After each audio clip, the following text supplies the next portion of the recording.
Hello, and welcome to the History of Philosophy in India by Janardhan Ganari and Peter Adamson, brought to you with the support of the King's College London Philosophy Department and the LMU in Munich, online at www.historyofphilosophy.net. Today's episode, Better Half, Women in Ancient India. A few episodes back, we asked you to imagine yourself in ancient India and considered some of the roles that society might have offered you: Brahmin, warrior, monk, or farmer. But let's not forget the approximately 50% chance that you would have been a woman. As in other pre-modern literary traditions, ancient Indian writings were composed mostly by men and mostly for men. Women made up half the population, but from the point of view of these authors, they were not the better half. A classic statement of misogynism can be found in the Laws of Manu. A wife should do nothing independently even in her own house. Though her husband be uncouth and prone to pleasure, though he has no good points at all, the virtuous wife should ever worship her lord as a god. Many of the other texts we've been discussing in this series so far seem to express the same attitude. Discussions of reincarnation took it for granted that it would be worse to be reborn as a woman than as a man. Political treatises excluded women from leadership of the state, and philosophical wisdom was usually represented as the privilege of men. It was men who taught other men to achieve liberation through renunciation, knowledge, and self-discipline, even when the men in question were gods, like Indra or Krishna. Yet the life of renunciation was open to women as well as men. There were nuns in both the Buddhist and Jaina communities, though, as we'll see, this was not uncontroversial, and nuns did not enjoy the same status as monks. On occasion, we find both Hindu and dissident literature acknowledging that women can reach moksha, or liberation. More remarkable still are the female thinkers and sages who turn up in the Upanisads and the Mahabharata. We find depictions of women holding their own with men or even defeating men in philosophical argument. Still, these texts rarely, if ever, challenge the assumption that women are generally inferior to men. Allowed to participate in philosophical debates, the female thinkers of Indian literature are not separate, but neither are they equal. To get some sense of the status of women more generally, we can turn once more to the Arthashastra of Kautilya, the political treatise that reveals so much about the society over which the ideal king would rule. Especially its third book has a lot to say about women, and it makes for rather grim reading. It lays out rules concerning the beating of wives, the fines to be levied for women who flirt, and a scale of punishment for rapists, with those who rape slaves treated more leniently than those who assault free women. Kautilya recognizes a type of marriage that is effectively just the result of abduction, though on the bright side, he does say that in such a case the wife's property will not be transferred to the new husband. It is mostly husbands who can initiate divorce, even if there are cases where a wife can leave her husband, for instance if he goes abroad for a prolonged period. In general, the Arthashastra's interest in women is largely confined to the regulation of sexual activity and the transfer of property within families. What of the more religious aspects of Brahmanic culture? An important role was reserved in Vedic practices for the wife of a sacrificer. In fact, though only men could sacrifice, the ritual could be effective only if the wife was present. As one text puts it, a full half of oneself is one's wife. As long as one does not obtain a wife, therefore, one can never be reborn, for he then remains incomplete. But again, the wife is certainly not the husband's better half. The wife's role is, above all, to enable the husband to achieve his sacrificial purposes. When women feature in the symbolism attached to rituals, it is usually in the form of comparisons between ritual objects and her sexual organs. Sex itself is also laden with ritual overtones, as when we read in the Upanisads that a man can use knowledge to acquire the merits of a woman through intercourse. Women can acquire the merit of men too, but without the part about knowledge. The virtue of women is all important, not because we should care so much about women being virtuous, but because the virtue of a man's wife will have karmic benefits for him. Along similar lines, the Upanishads present marriage as having above all the purpose of providing a man with children, or rather with sons. Through the wife, the husband quite literally reproduces himself, so that when he sees his son, it is like seeing his own face in a mirror. The father is the same as the son, as one text puts it, and the son is the same as the father. This father-son relationship finds its ultimate expression in the so-called rite of transfer.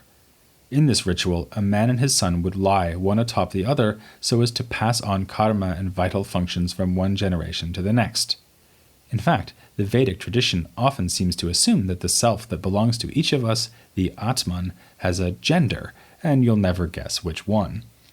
The self is associated with male gods like Purusha and Prajapati, and we hear of the Atman producing female body from his own and then immediately engaging in sexual intercourse with her. Of course, the Upanishads recognize that women, and for that matter animals and perhaps even plants, have an inner self. So the message would seem to be that, at core, we are all men, even those of us unfortunate enough to be living our current life in female bodies. Here, incidentally, we have one of the reasons why asceticism was such a radical development within Indian culture. Renouncing the householder life, as did Buddhist and Jaina monks, meant, among other things, renouncing sex and procreation. Their vow of chastity was not just a form of self-discipline, but a departure from deeply held ideas about the transference of karma, and even of the self, from parent to child. But if chastity was a dramatic gesture on the part of men who became monks, it was downright shocking when women renounced family life. A woman of the householding class who became a nun was defying her dharma twice over by rejecting the duties of both class and gender. The task of the kshatriya warrior is to fight, and the duty of the humble shudra is to serve his betters. Likewise, woman has a special kind of dharma. Her task is to be a devoted wife and to bear children. Monasticism offered an escape from these expectations. Much as ancient Christian women turned to asceticism to avoid the constrictions of family life, so Buddhist and Jaina nuns may have taken their vows in order to live a life that was in a sense less cloistered, and certainly held out greater prospects of individual fulfillment. Unsurprisingly, this was seen as problematic, even within the Buddhist and Jaina movements. As we mentioned last time, the Digambara branch of Jainism includes nudity within its severe ascetic practices. Since it was thought that women could not decently or safely follow the lead of their sky-clad brethren, they were effectively barred from the perfect renunciation that would lead to liberation. The Shvetambara Jainas, by contrast, believe that women can achieve this goal. They have even claimed that one of the Ford makers, the line of ancient teachers up to Mahavira who taught the way to liberation, was a woman. As for the Buddha, he was no stranger to radical ideas, but according to some stories, even he had a hard time accepting the notion that women should join his community of renouncers. Nuns were admitted to the Buddhist Sangha only a few years after the Buddha began to accept men as monks. When he relented by ordaining his own aunt, it was with misgivings. He is quoted as stating that a monastic community that includes women is like a field afflicted by mildew, and that with this change in the rules, the future lifespan of his teaching would be halved from 1,000 to 500 years. Even once the nuns were admitted, they were made subservient to the monks and required to submit to their authority. But this could still seem preferable to staying at home as a good wife. One Buddhist nun rejoiced in her freedom from 3 things: mortar, pestle, and my crooked husband. This is a quote from a work included in the Buddhist Pali Canon and devoted entirely to women, an anthology of poems called the Therigatha.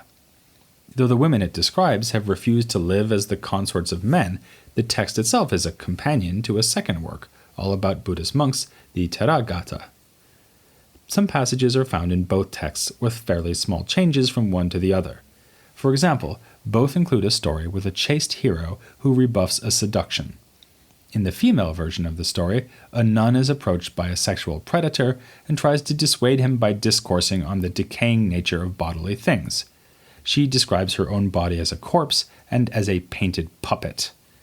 When this doesn't work, she removes one of her eyes and hands it to her would-be seducer, which does the trick.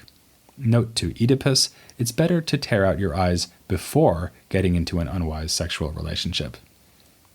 The passage is typical of the Therigatha, which is full of meditations on decay, illness, and death, all in aid of the suppression of bodily desires. Indeed, this theme is more prominent in the Therigatha than in its partner text for male Buddhist monks. This may suggest that the authors, who may of course have been male, believed that women are more prone to the lure of bodily pleasure than men. These possibly sexist assumptions notwithstanding, the Therigatha is remarkable for its assumption that women can indeed achieve liberation. What about Hindu literature? We've seen that the Upanishads and laws of Manu can easily be mined for evidence of appalling attitudes towards women, but that isn't the whole story. As so often with these ancient texts, the laws of Manu contain passages that lean in the other direction, including one that allows women to pursue the life of a wandering ascetic. As for the Upanishads, we've already seen them giving women a significant role in ritual practices, and the same goes for philosophical debate. Back in episode 4, we saw that in the Great Forest Upanishad, a female sage named Gargi Vachaknavi goes toe-to-toe with the philosophical hero Yajnavalkya. Admittedly, she is silenced by him in debate. She's told that she is going too far when she repeatedly asks what underlies each of a successive series of cosmic principles. Keep this up, Yajnavalkya warns her, and your head will explode. Still, Gargi outdoes the other male Brahmins who are in attendance.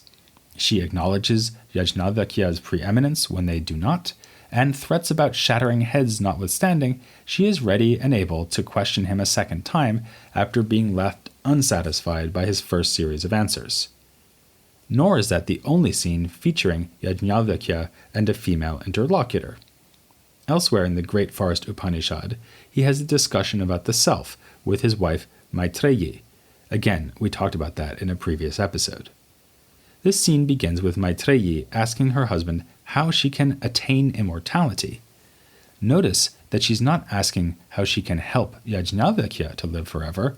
It is Maitreyi who wants to achieve this for herself. Given the historical and religious context, this might seem presumptuous, but Yajnavalkya is far from affronted. To the contrary, he favors Maitreyi over his second wife precisely because of her philosophical keenness, which is contrasted to the other wife's interest in nothing but womanly matters. Furthermore, Yajnavalkya seems to see the relation between two spouses in unusually equal terms. We are not surprised when he says it is out of love for oneself that one holds a wife dear, but very surprised that he also says it is out of love for oneself that one holds a husband dear. In keeping with its promise that it contains all things, the Mahabharata also features several interesting and powerful female characters. The most obvious example is Draupadi, the wife of all 5 Pandava brothers and thus a major character in the epic. Like Arjuna and other male heroes, Draupadi is honored with portentous predictions upon her birth. She will lead the Kshatriyas to their doom. And she does indeed go on to urge warlike behavior, castigating one of her husbands, Yudhishthira, for his failure to follow the warrior Dharma. She has good reason for her stance, though, having been put up as a gambling stake and treated with great disrespect at the fateful dice game that launches the conflict between the 2 branches of the family. Draupadi also gives us a counterexample to the notion that ancient Indian texts were aimed solely at men. Within the narrative framing devices of the epic, Draupadi and other women often play the role of an audience for various stories and lessons. These women make claims to knowledge and are seen as potential learners of the teachings that the Mahabharata seeks to impart. This fits with a tradition related about the entirety of the Mahabharata, which is that it was written for women and the members of the lowest class or Shudras. If it is a 5th Veda, it is a Veda for everyone, whereas the other Vedas are for the priestly and ruling classes. This notion doesn't sit so well with the Mahabharata's obsessive interest in warrior Dharma, but it does find an echo in the Bhagavad Gita. Here, Krishna teaches that even women and Shudras can attain liberation through devotion to him. And another section of the Mahabharata offers what may be the most astonishing example of a female philosopher in antique India, Sulabha. Her story is found in a section of the epic in which Bhishma, lying on his deathbed, is explaining techniques of liberation to Yudhishthira. He tells of a king named Janaka, who claims that he has managed to achieve liberation even while carrying out his royal duties. Word of this reaches Sulabha. She has achieved liberation the old-fashioned way, by rejecting the life of a householder and wandering as a rootless ascetic, and she finds it hard to believe that Janaka has really attained spiritual freedom while living as a king. So Sulabha does the obvious thing, uses her yoga power to transform her appearance into that of a stunningly beautiful woman, teleport to the king's court, and implant her mind into his body so that the two of them can have an internal dialogue within Janaka's soul. King Janaka is the first to speak, and he does so in arrogant and disdainful terms.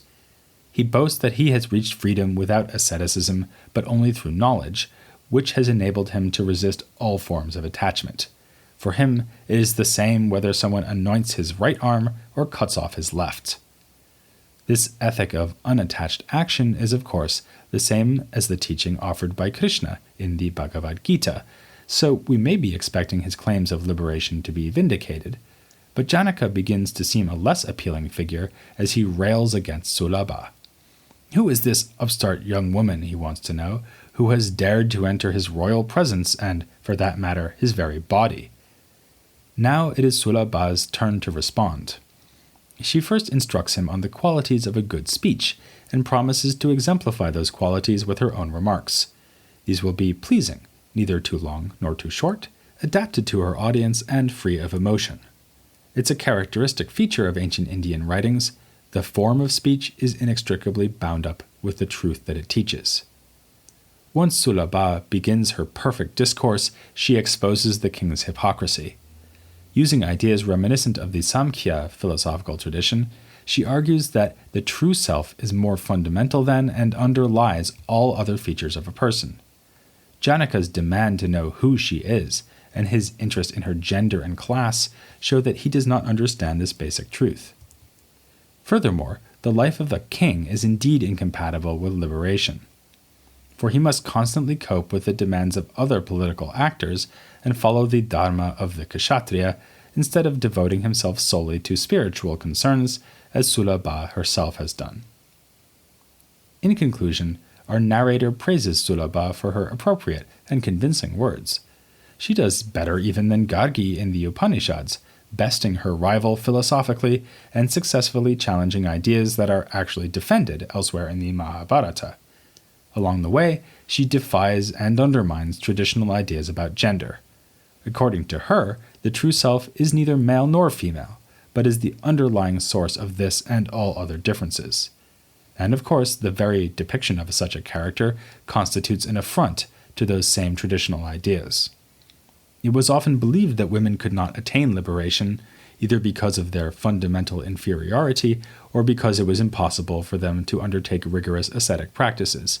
They would be too vulnerable without men to protect them. Sulabha wanders free, though. She has refused to act as a woman is expected to act, and she knows exactly what she is not doing. Does the story of Sulabha and the depictions of such figures as Gargi and Maitreyi in the Upanishads prove that there really were female Hindu sages in antiquity? It's hard to say. In this episode, we've mostly been asking what these texts tell us about the way women were seen, and assuming that they reflect historical reality, at least to some extent. But perhaps this is backwards. We could instead ask what the inclusion of such women tells us about the texts. It's striking, for example, that the strong female philosophers of the Great Forest Upanishad are both associated with the even stronger male philosopher Yajnavalkya. His willingness to debate with women on a more or less equal footing is unusual, if not unique. So the point of this may be to mark him as an innovative and idiosyncratic figure, rather than to insist that women can do philosophy too, never mind tell us that there really were female philosophers. It's also worth noting that characters like Gargi and Sulabha are presented in various ways as being masculine. Gargi refers to herself as a warrior, using a word with male gender, and Yajnavalkya's philosophy-loving wife Maitreyi is pointedly contrasted to his other, more feminine wife.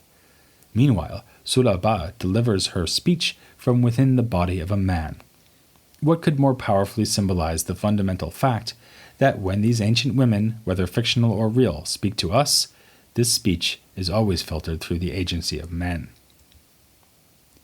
With this look at the role of women in the early Indian texts, we have just about said everything we wanted to say, or if not that, then everything we are going to say, before moving on to the proliferation of philosophical schools that defines the age of the sutra. First, though, we want to follow the example set by Yajnavalkya and let someone else have her say. One of the most striking and important features of texts like the Upanishads, the Gita, and the Buddhist canon is the interweaving of philosophical and religious themes. So, it's well worth your sacrificing a few minutes to listen to an interview on this topic, especially since we'll be graced with the presence of an expert on the religious themes of Indian philosophy, Jessica Fraser. That's next time, as we bring to an end the series of episodes on the origins of the history of philosophy in India.